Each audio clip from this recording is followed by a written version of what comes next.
You're listening to the AfterBuzz TV network, now the largest new media platform on the web, and your #1 source for after-show entertainment. Very good, Ian Johnson. From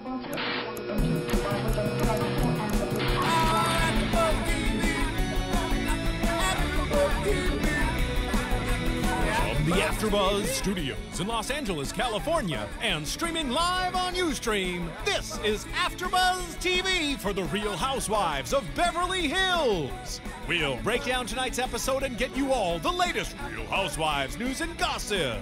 If you'd like to buzz in on tonight's show, you can buzz us at 424-256-1729. That's 424-256-1729. And now, picking up where the show leaves off and the buzz continues, it's AfterBuzz TV for the Real Housewives of Beverly Hills.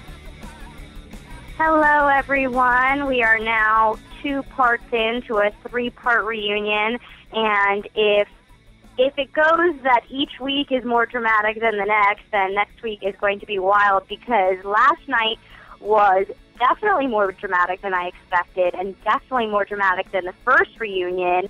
All of us ladies talked about how it was kind of mild for a reunion last week, but I don't think you'll agree with me this week.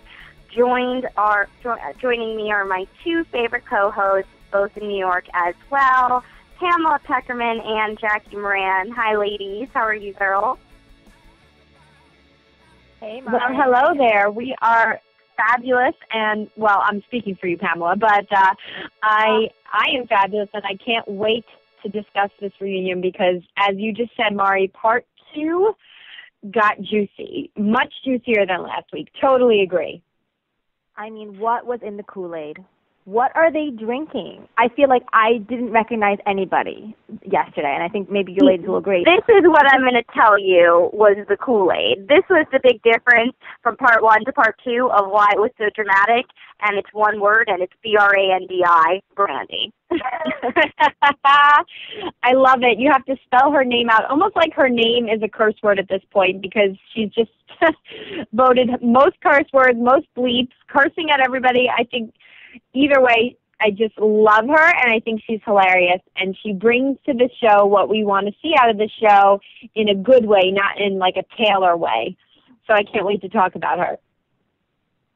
Oh, yeah, I want to ask your opinion of Brandi. Pamela, I'm curious what you think, because some viewers, just based off what I was reading today, some people love her because she's honest and she's frank and she tells it like it is and she says what everyone's thinking but won't say.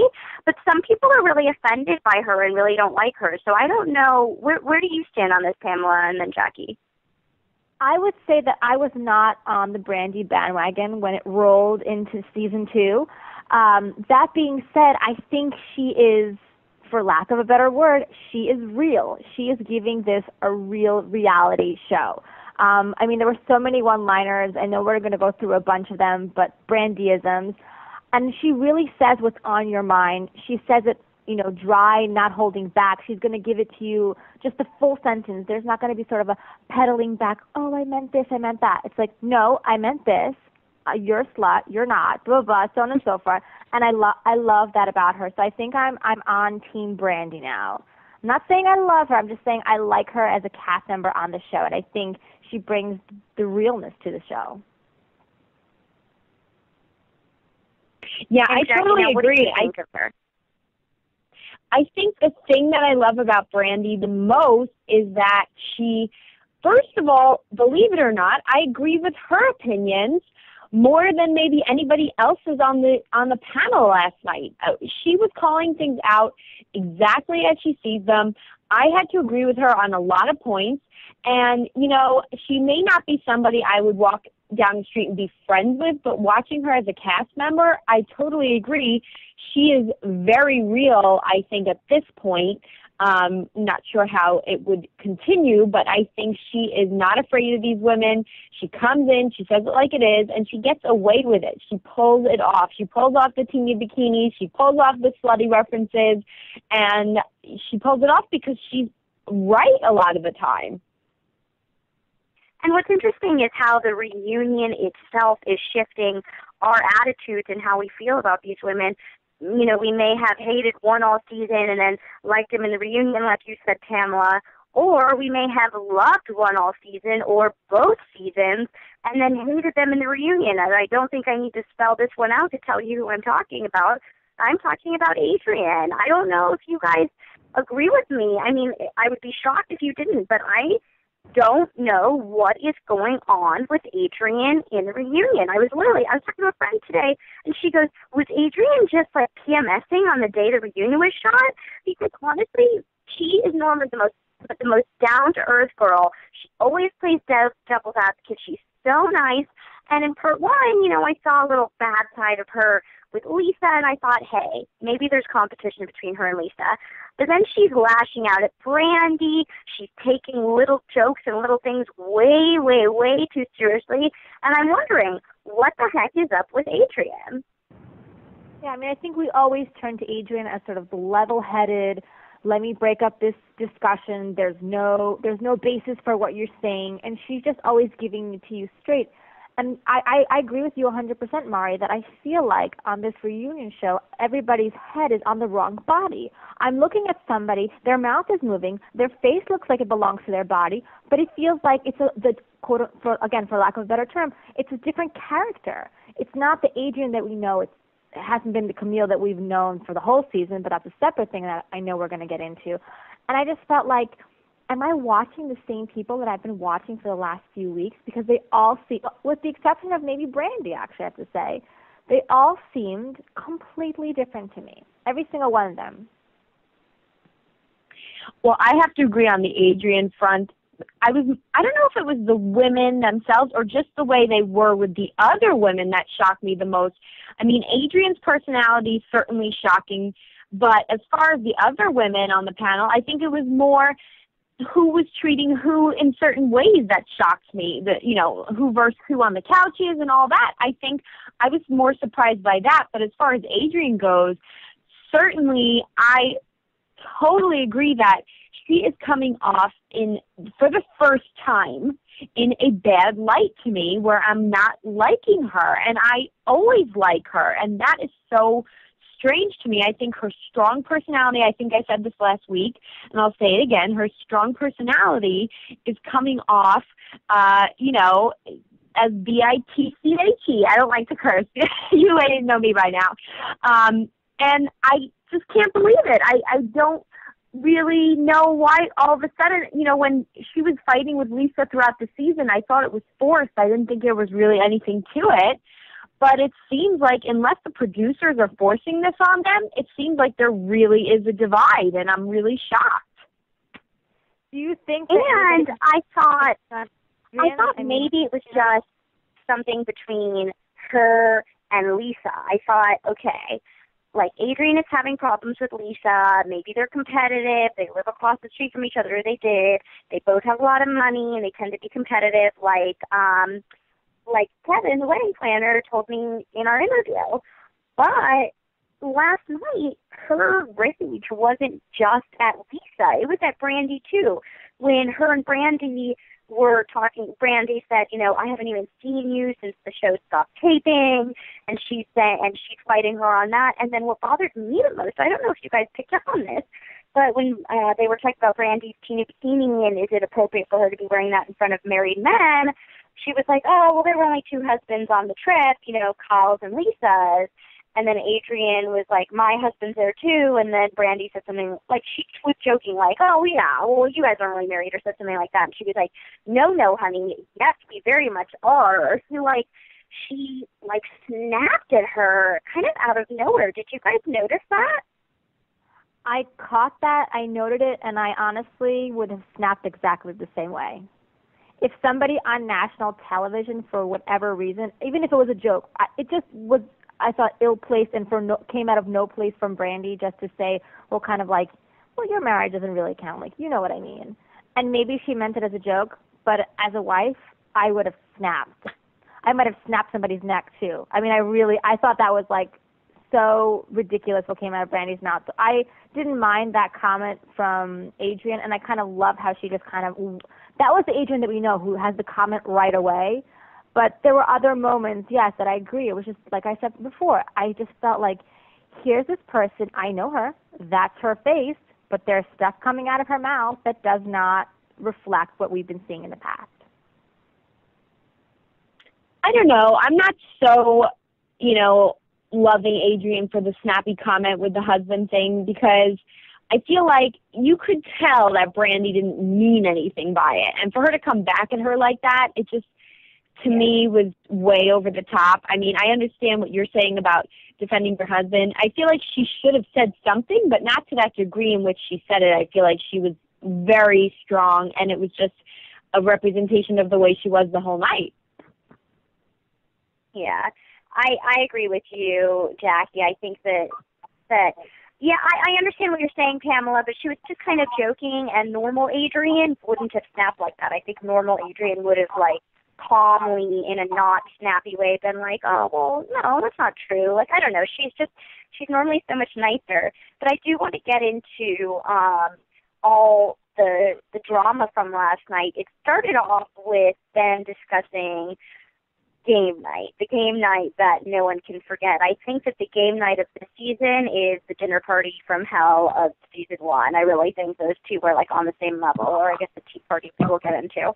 But in terms of the game night, what I will say is I do give props to the women for owning up to their mistakes, and that's specifically Kyle and Lisa, because Kyle, she's being read all these emails from Andy about, you were such a mean girl, I didn't like that side of you, and she says, she admits to being a bitch. She said she was on edge because of her sister, and then she sticks to her guns, though, when Brandi starts talking about the crystal meth comment, and I agree with Kyle.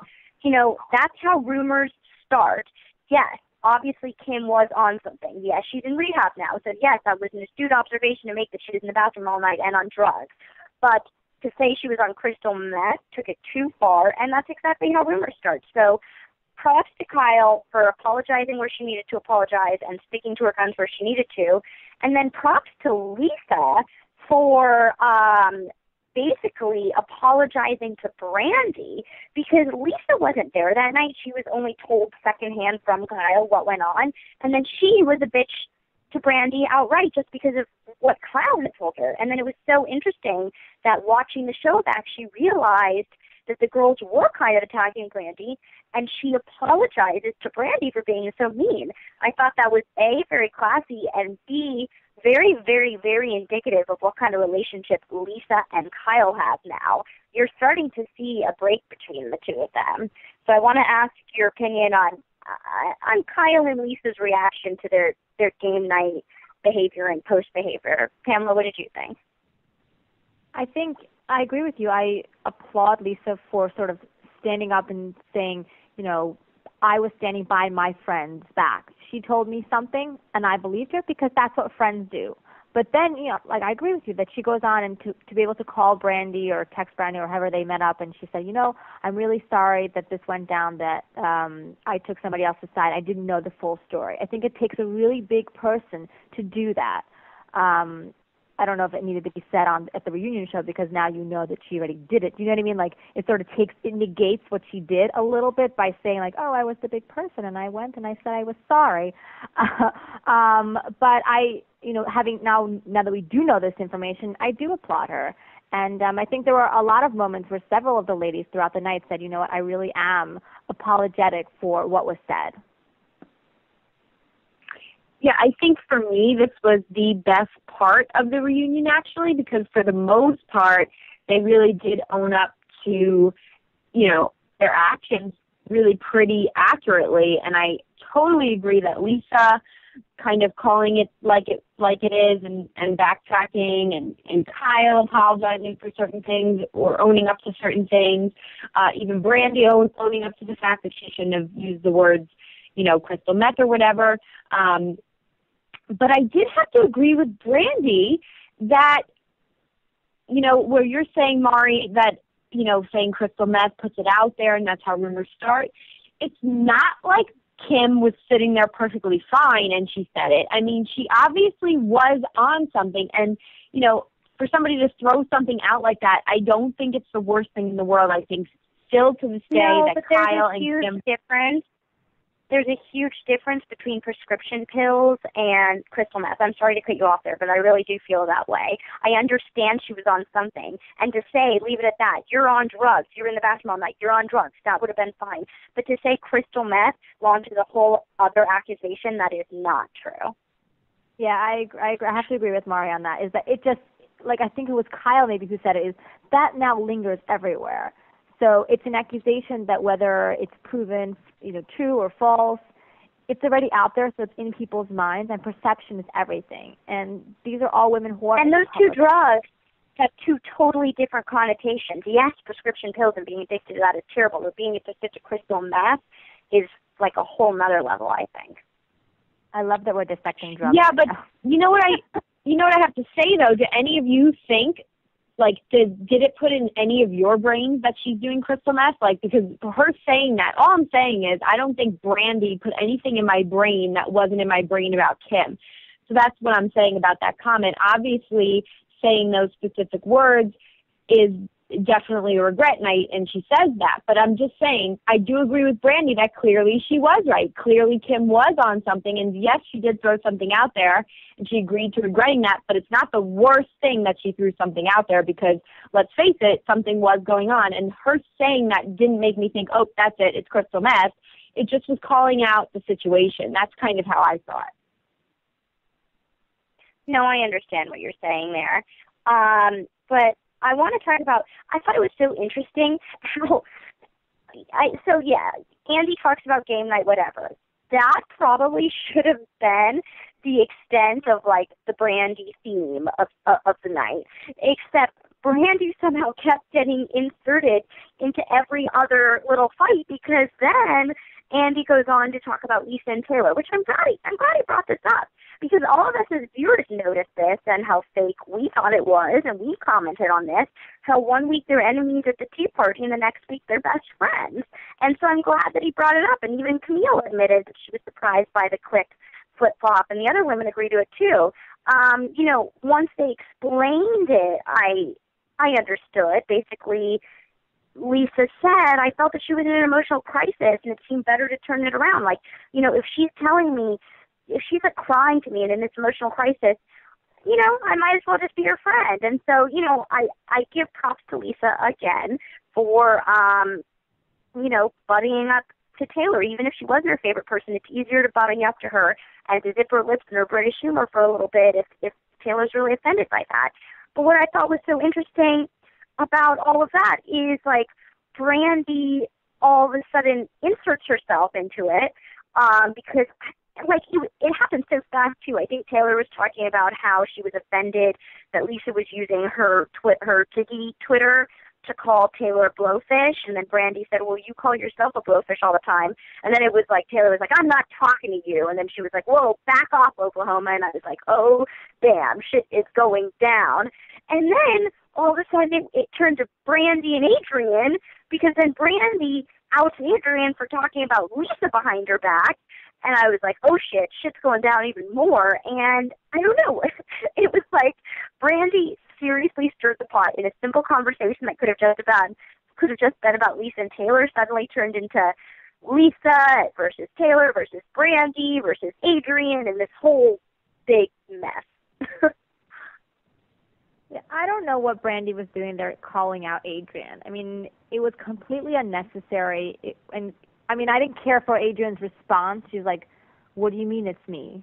So that kind of made her seem a little bit guilty in my eyes, and you ladies tell me if you agree. But I didn't care for the way that Brandi called it out, because if it's something that happened behind closed doors, and granted, of course, we are watching a reality show about them, so there is no such thing really as closed doors. But I just felt like maybe she's fighting for her spot. And if she is, she's doing a damn good job.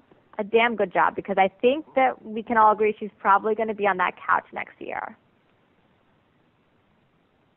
Yes, she's definitely inserting herself into everything. But, you know, I thought it was amazing you mentioned that comment, Mari, about Taylor snapping at Brandi. I was like so taken aback by that. That's kind of what started off the whole Taylor Brandi thing. And, I'm not sure how much I cared about Brandi outing Adrienne, because Brandi seems to not really care whether Adrienne likes her or not, or is mad at her or not. She doesn't seem to have any allegiance to her. So I don't think that's Brandi's decision to make, to bring something up like that, and she seemed to be fine with it, so I'm fine with it. But I was more interested in the Taylor versus Brandi debate, which started with that big snap, where that made me write in my notes, like, whoa, exclamation point, watch it, Taylor, like, major tension there. And so Brandi seems to be fine standing up against anybody that comes her way, though, I'll say that. Yeah, it was crazy how the storyline kept turning back to her, because first they start talking about Lisa and Taylor, and then it goes into Brandi and Adrienne, because Brandi outs Adrienne all of a sudden, which I didn't so much have a problem with that. That really just made me not like Adrienne more. And then she outs Adrienne again, saying, because Adrienne's like, why would you say that? We're friends. And then Brandi outs her again. She's like, we're not friends. We haven't talked since the show wrapped. We're not friends. And so, I like that Brandi kind of calls it how it is, and she's kind of showing the side of Adrienne I didn't know. But then Andy tries to, revert the conversation back to the Lisa Taylor argument, and then somehow Brandi brings it up again, because she defends Lisa and says, even when I was talking about Taylor off camera, in a negative way, Lisa stood up for her. And then everyone was like, what do you mean? What were you saying? And then it got into the whole Russell debate. I really want to know what you guys think about this, because I don't think Brandi's lying. I do think Russell's lying, but I don't think Brandi's lying about her encounter. She claims that she saw Russell before he killed himself, and he told her off camera that Taylor told him to write the email to Camille, and that he always liked Camille and he didn't want to do it. I don't buy it. Don't know about how I feel about... Yeah, I don't know how I feel about Brandi even bringing that up in the first place, because I don't know if it's appropriate, and I also don't think it's true at all. I 100% believe Taylor on this, that he's just kind of saying that to cover his own ass and throw his wife under the bus. I believe her that he was sending her these nasty texts when she was in Vegas, that she knew about the email, but maybe not the content of it. And at this point, I did feel bad for Taylor, because then she had to explain, hey, he is a master manipulator. I am in shitloads of lawsuits and financial troubles because of his master manipulation. Don't believe him. And you know what?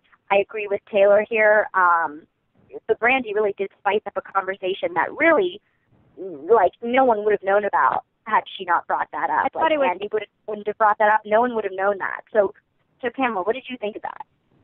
Yeah, I agree with you, Mari. I thought it was probably, for me, the most tacky moment of the entire show.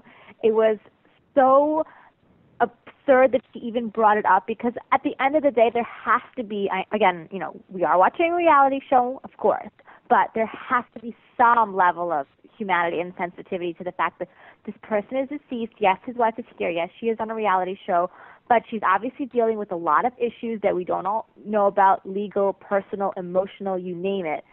I didn't think that needed to be brought up. I think anybody with a brain, anybody who's really thinking clearly, doesn't just realizes that it's obviously he's lying. He's trying to cover his own, ass, pardon my French. And that's as far as my cursing goes usually.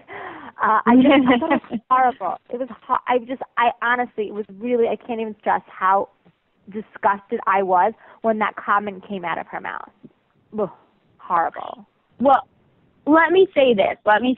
I agree that I do believe Russell went and said this to Brandi and was totally lying. And Taylor, obviously saying about the text messages the next day, and yes, she's a master manipulator and she's getting sued by tons of people. Totally agree. Totally right on. That's exactly what I saw from this. He was a total liar, said this to Brandi. I do believe he said it. I do believe he was lying. But let me say this, ladies. In normal circumstances, if you're bringing this up about somebody's private life, yes, that would be distasteful and tacky on Brandi's part. But we're coming off of a woman who has displayed all of this and made it everyone's business, as Brandi liked to say, and has put no value on privacy and closed doors and anything like that with this Russell case. She goes on to talk about suspecting it being a murder on the reunion. So when you say that, how can you call Brandi out for bringing something up when it's clear that she's made it the world's business, which Brandi later said, and I totally agree. In normal circumstances, that would be wrong of Brandi, but when Taylor's acted the way she has and put the things on camera she has, Brandi has every right to say that. I'm just going to quickly interject for a second. I still think what you say about yourself is one thing. When I put my foot in the door, if you will, on your private life in that manner, it's my fault. I think it's Brandi's fault. It just should never have come out of her mouth. It could have stayed with her forever. It should have never been shared with Taylor. It certainly shouldn't have been shared on the reunion show. And nobody would have been the wiser. It was just completely unnecessary. I hear you 100%, Jackie, and I know you've been saying it all season long about Taylor sharing everything, but I don't know. I do have to agree with you, Pamela, that it's like the nobody would be the wiser situation. There's enough drama that the cameras do catch that did Brandi really have to throw this in there. But I will say she really spiced up the reunion show, because then, again, what started out as a question Andy asked about Lisa and Taylor then went into Brandi and Taylor. And I don't know if you guys noticed, but I felt like Kyle was fighting Taylor's battle, because when Taylor throws at Brandi, oh, well, you slashed your husband's tires, and then Brandi throws at Taylor, oh, well, you came out with a book about your husband and his suicide way too fast. And, Taylor sticks up for herself, and she says, 3 women a day drive domestic violence, this is, to help them, you want your weight, and, I thought that was an appropriate response. But I felt like at that point, Taylor could handle her own. She responded well, but then Kyle jumps in there and fights her battle for her, which I can't say I'm surprised by, but I don't know how I feel about that. It's like, somebody died here. You don't judge someone until you walk in their shoes. She's a single mom with a husband who killed herself. How dare you? And, she all of a sudden takes up this fight. And I don't know if you guys noticed this. At this point, in the couches, on one side, it's Kyle, Taylor, and Adrienne, and on the other side, it's Lisa, Camille, and Brandi. And the way the couches were actually very much reflected the way the sides were, in terms of the drama. That is very interesting in terms of how they sort of separate the couches, and I want to comment on that too. But in terms of going quickly back to Kyle, he wasn't just fighting for Taylor. I had the feeling, and tell me if you ladies felt the same way, was she also fighting for airtime? I can see that.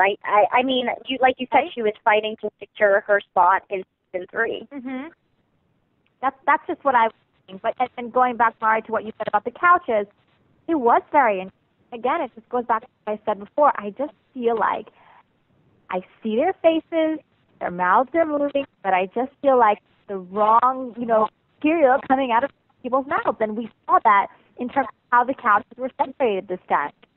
Who would think that Lisa and Kyle would not be, quote, sitting on the same couch, right? Or Adrienne wouldn't be able to sit next to anybody because she's so wonderful usually with everybody.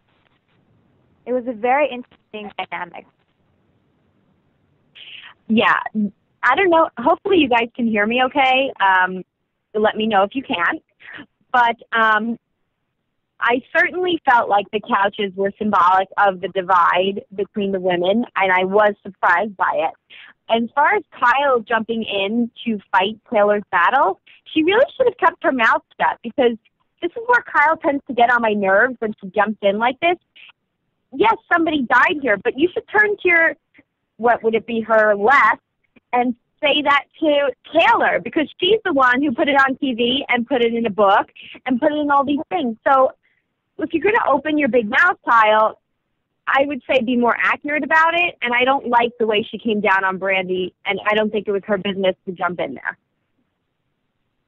Yeah, I agree with you, Jackie. I don't think it was her business to jump in there. Taylor was handling it fine, she was answering Brandi's accusations about the book, and I don't think that Kyle needed to jump in there. That's what she does, though. If there was one word to describe her in a nice way, I guess it would be loyal. But then finally, after Brandi keeps interjecting herself over and over again, Andy gets his questions back on track. I felt like these women kept stealing the mic from Andy. I don't know how he was able to control the girls and, get the show in under an hour. But brings it back to Kim and Kyle, which I know we'll see more of this next week when Kim actually sits down.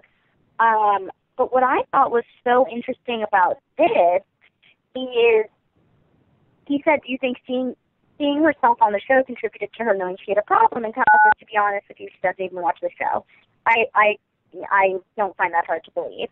But what I found so hard to believe and so shocking and kind of sick was that Kyle admits that she thought it would be a good idea for Kim to be on the show, knowing and being well aware that her sister has substance abuse problems, because she claims, A, it would give her something outside of her children, and then B, that it would keep her on track.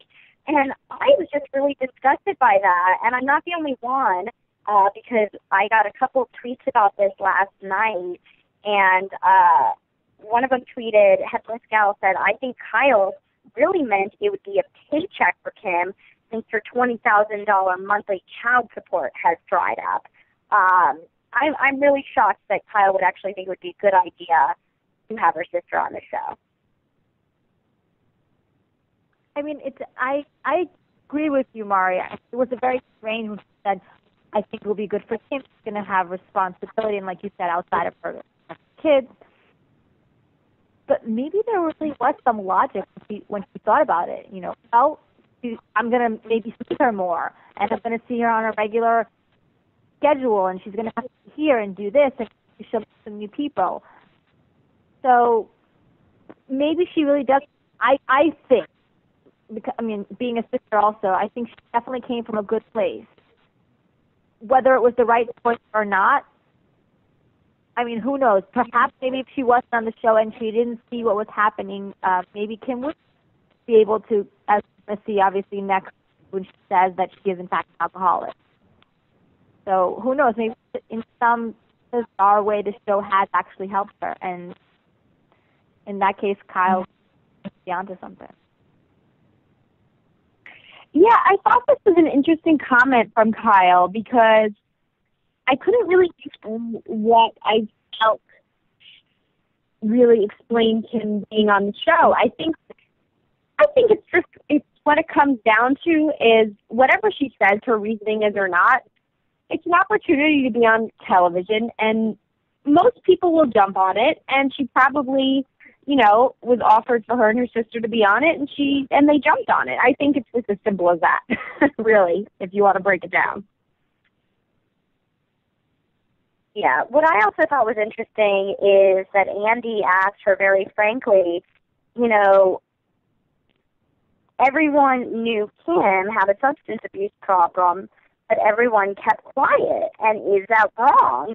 Because, everyone ended up talking about Taylor's domestic abuse on camera, but no one would talk about Kim's substance abuse. It was like the elephant in the room.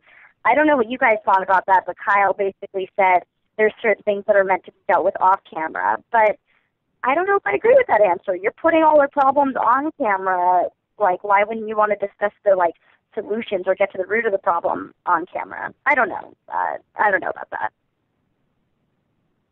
No, it's actually a very good point, Mari. Here we are. We can't mention somebody who's drinking, but we can't mention somebody who's just, there's a lot of other questions around how that went down, and obviously the abuse that Taylor experienced from her husband. So it was full of its strengths, because they really never fully get into it. Perhaps we'll see what happens next week, but for 2 seasons, they've never really discussed Kim's problems. They've always skirted little comments here and there. Yet Taylor's life and what has happened with Russell has been a complete open book. So it really doesn't make any sense. The thing with Kyle and Kim is like I just said, they got the opportunity and they jumped on it. But coming from some position where I've been on reality television, I think the most important advice I could share is for anybody who's going to go on reality television, and you'd be surprised, a lot of people don't do this. Case in point, Kyle and Kim, they probably thought they could go on there and hide Kim's substance abuse and think they could get away with it, because you don't realize how much you're really going to have to expose yourself. So my thing, whenever I consider in the past going on a reality show, or my advice to anybody who does go on a reality show, is to think to yourself, what do I have to hide? What would I not want to get exposed? And if you have anything that's a big answer to that question, you shouldn't do it. And I think that's probably just something they thought they could get away with not showcasing. Yeah, no, I agree with you on that one. And it's like, if you're going to show the effects and the downside of the substance abuse problem, then at least show people talking about it honestly and frankly. And then he gets into Camille last season versus this season. And I actually love this discussion, because to me, this is the elephant in the room. To me, that you know, Jackie, I hated Camille last season, absolutely hated her. And then slowly this season I came around. Even the first couple after shows we did, I still didn't like her and I wasn't buying it. And so he asked, how do you explain such a big change? And she blames it all on, last year I was going through a divorce and everything. But then I love how he calls her out on it. He's like, come on, like, you're going to hang the whole thing on that? And he says, I think you made a calculated effort to shut down more. And he calls on it, and I'm glad he did, because then finally she admits, yeah, I made a conscious effort to avoid all the drama. And she admits that she hid in the bathroom at game night and at the Malibu party. Like, she hid in the bathroom both nights just to, like, not be involved with the drama. So it definitely was a calculated effort on her part. Yeah, but I don't know if she calculated so well, because I would guess that there's a lot of people on the back end of Bravo deciding whether or not she's back. Because if you're hiding in the bathroom, you're not engaging in whatever drama, or you're not creating any drama. So there's a way to be on shows, and I'm going to pick up my favorite housewife, any franchise, I think, from New Jersey, Caroline Manzo. She doesn't hide from anything, but she also comes out smelling like roses most of the time, I believe. So there's a place where Kim can find a balance, and maybe season 3 she will, and I don't think it's bathrooms.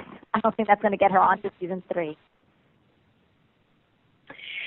Well, that is the question. You know, has she been reserved too much? But as you know, Mari, we've talked about this all season, and I knew you were going to love this part of the reunion, because I'm not so abreast on season 1. I just know Camille from meeting her and watching season 2, and I love her.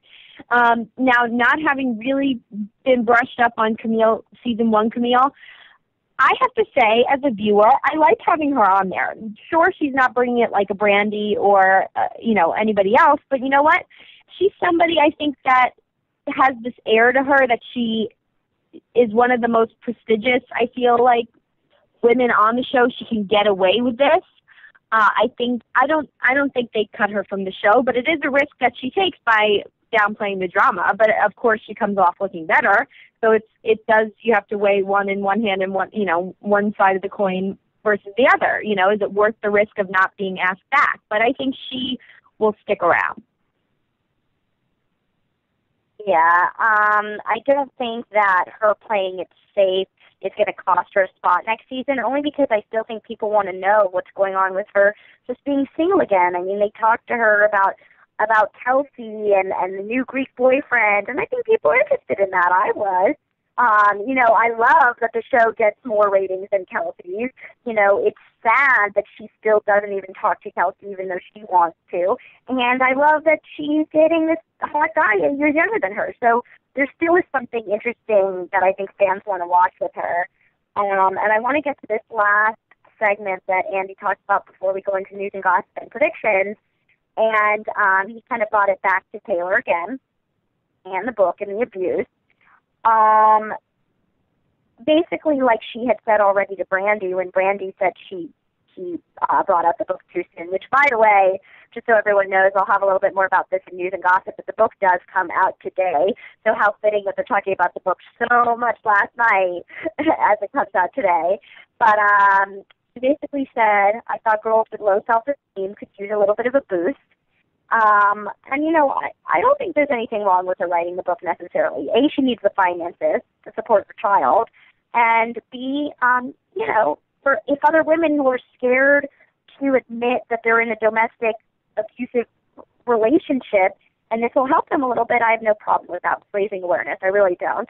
And, you know, hearing everything that she talked about last night was so sad that the abuse started when she was pregnant, and it's been going on every 6 weeks or so. And, you know, he asked, why didn't you report it? And she said she was threatened, and, you know, he said, I'll bankrupt you, and then she knew that he'd get visitation alone with Kennedy.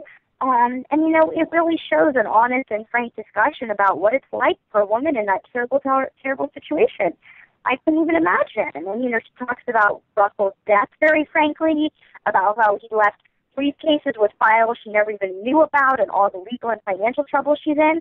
And I thought she stayed pretty calm and pretty strong throughout this entire conversation. And I applaud her. You know, she stayed strong, and she's raising awareness and helping others. I really do feel that way. I don't mind the book, and I think very unfortunate, of course. She does have a platform, and if she's going to be able to turn that into a positive, that's a wonderful. And also, and I mean, I'm trying not to go into stuff about it, but with everything that we hear about her lawsuit, she does need a pretty penny. It's really an unfortunate situation, but you know, the book will also help her sustain a life. Again, I don't know what she has left over, either from Russell or what she had from her own pocket or her own businesses, but certainly doing the book and staying on the show is really going to give her some financial security. You ladies know how I feel about Taylor. I don't agree. I don't think that's why she's doing it, and that's what I don't like about it. I don't think it's because she's trying to be brave and have women, you know, raise awareness for women. I think she's strictly doing it for the money, and you know what? It's a cheap way to get money. I just, there's nothing I like about this, and I'm not changing my opinion on that based on last night. Though she was controlled for the first time probably this whole season, that doesn't make me change my opinion of her. Yeah. I will say I applaud her for using her platform to raise awareness, but no, it doesn't change my opinion of Taylor and just how I feel about her in general.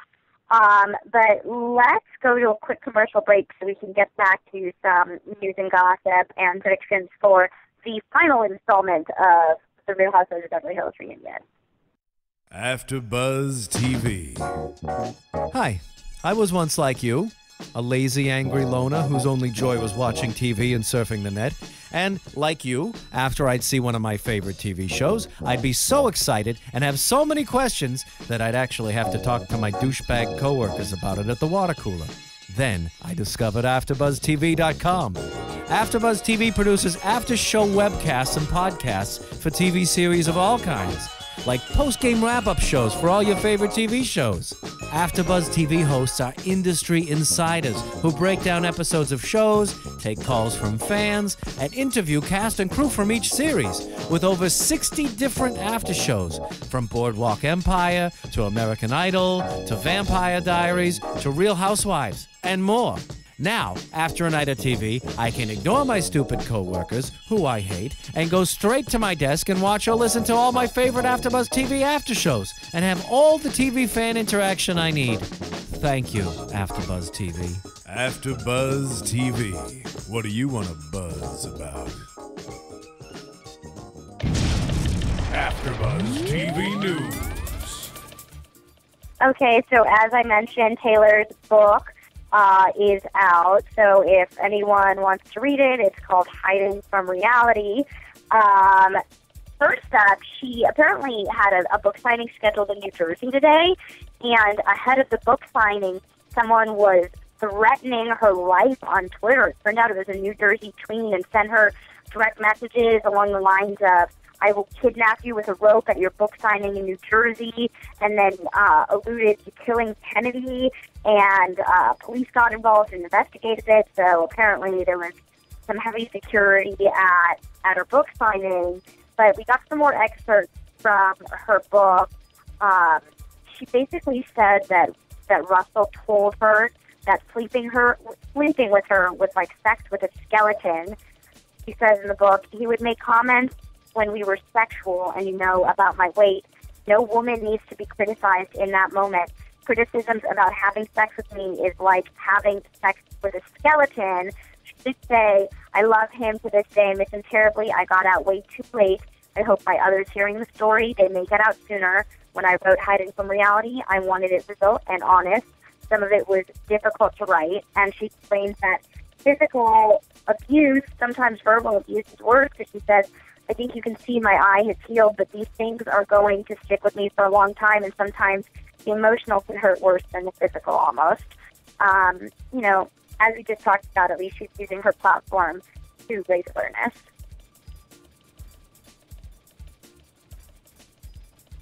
Honestly, why do we need to hear about her being called a skeleton and their sexual, how is that helping women? I just don't understand how that's, I just don't agree with this at all. I don't feel like this is a good idea. I'm going to stick with sort of a good halo here and say that this could help people, because if you see somebody going through it and now you've read their book and maybe they have the courage to leave your situation, or even then that, recognize the situation at the very beginning and run the other way. Yeah. Like I said earlier, I don't love Taylor, and I think that she is kind of a game whore and doesn't handle things well. But I do think that the book could help people who find themselves in a similar situation. And I do want to talk about our next piece of news and gossip, because we've been talking about this all season long, alluding to this news and gossip. The Lisa Vanderpump, her spinoff, apparently it didn't get picked up. So this is good news for us, because she'll most likely definitely be on season 3. She's not going to have a spinoff. It was a pilot based on the restaurant she owns, Villa Blanca's store, but Bravo decided not to pick it up for a full series.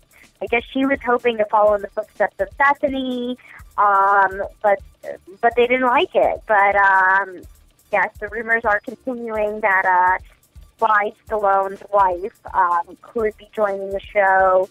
It hasn't been confirmed if she will, but Bravo producers definitely asked her. I would have watched the spinoff, but I'm glad to see Lisa in her normal element with all these women. As long as she's on season 3, I don't mind if there was no spinoff. I don't know. I mean, I think everybody maybe spoke a little too soon and they didn't pick it up, and that's disappointing. But I like Lisa in the group, so it's probably disappointing for her. I don't know if I would have watched it, but it just is what it is. How many pilots get made and don't get picked up? And I'm still waiting to get an update from Sylvester Stallone's wife. My family knows her, so I am trying to get an update exclusively for us. I hope to get one by the time we wrap this season next week. Ooh, that is gossip. Yeah, so I would have liked to have seen Kevin again, because apparently he was helping to shoot the pilot, but hopefully we'll see him again in season 3. And then in my final bit of news and gossip, Kyle Richards sat down for an interview, and she said on returning for a 3rd season, she said, quote, since Bravo has not announced a 3rd season yet, we're all just taking the time to think if it's something we want to do because of what we've all been through. Yes, there are some good things that come with it, but it's a big price to pay being on a show like this. It's something you really have to think long and hard about. I'll have to sit down with my family and make it a family decision.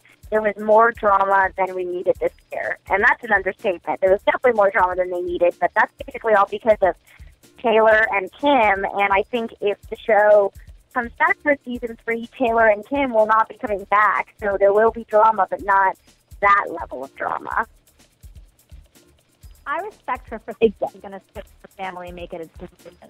Because I think that her whole family in particular has really been through a lot. So I feel like if she's offered, she might come back, particularly if her sister isn't there.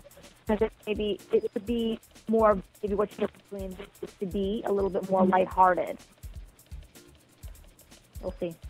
Yeah, I'm really hoping for a drama-filled season, but not the way it was this season. And I don't think it will be. I mean, it's kind of impossible to repeat what happened this season. And I certainly hope that Taylor and Kim wouldn't return to prevent that kind of drama from continuing. Yeah, so we'll have to see. We'll follow up on, who's coming back for season 3, who's not. But I'm pretty sure Kyle's there to stay. But let's get into some final predictions for the very last after show we will be doing for the season next week, which is for the final read.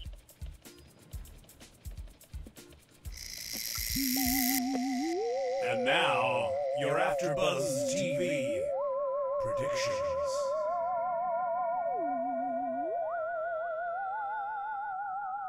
All right, so it seems like the conversation with Taylor continues and her talking about her abuse, and it's very sad, but once again, I'm going to stick to it. She's using her platform to share her story, and if it helps women, then it helps women. What I'm most excited for is Dana, because I really wasn't sure if they were going to bring her back at all. I mean, they talked about her a little bit in part 1, and I was like, is she coming back at all? And this is really, really not a good sign for her coming back next season, that she's not in the reunion at all. But finally she comes back. I mean, it's interesting they chose to bring Brandi back before they brought Dana back. I don't think we're going to see that much drama with Dana. Like, they talk about the sunglasses and whatever, her comments. I think it'll just be more fun and lighthearted. And honestly, at this point, that's what I'm looking forward to. What do you guys think? A little bit of a Dana break. Or break with Dana, rather. I want to hear about, like, the $1 million lollipop and all that fun stuff.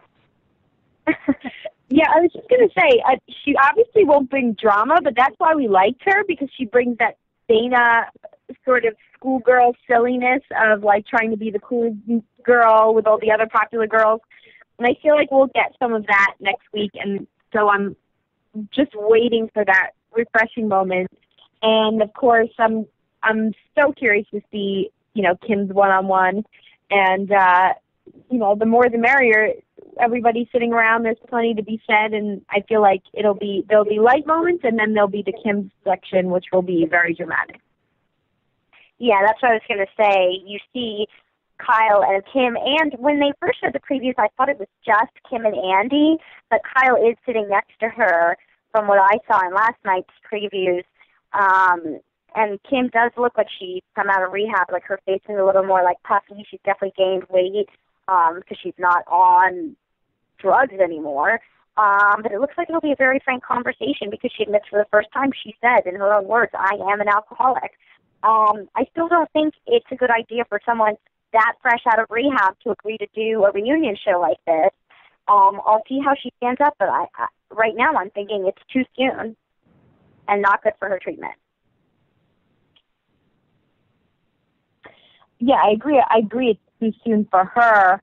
I think it'll make interesting television, but I don't know if it was a good idea to do that at this point.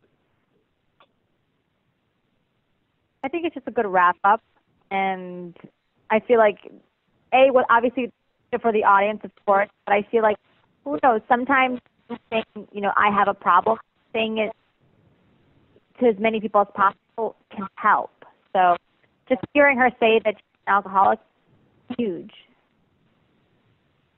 Yeah, no, I see that. I just don't know. I think it was too soon. But we'll see next week. But thank you, girls, again, for both joining me. Quickly before we go, I want you to share the information of where our AfterBuzz listeners can catch the two of you for Fashion Week. So, Jackie, why don't you give us all the details on that?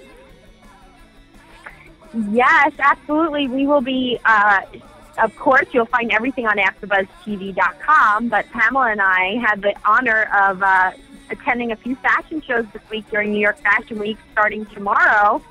So definitely stay tuned to Twitter and AfterBuzzTV.com to get all the New York Fashion Week scoops, and we're excited to share it.